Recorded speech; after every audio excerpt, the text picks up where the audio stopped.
লাখে শুকর মরবে যে আল্লাহ আমাকে আইয়ামে জাহেলিয়াত অর্থাৎ জমানা পবিত্র মাস যে মাসে মাহবুবের সাথে মানুষের ভালোবাসা অর্থাৎ আল্লাহর বান্দা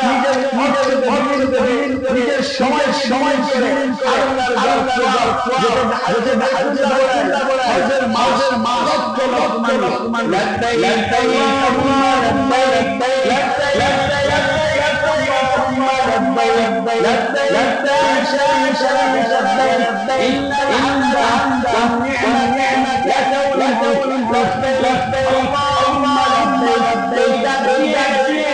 সমস্ত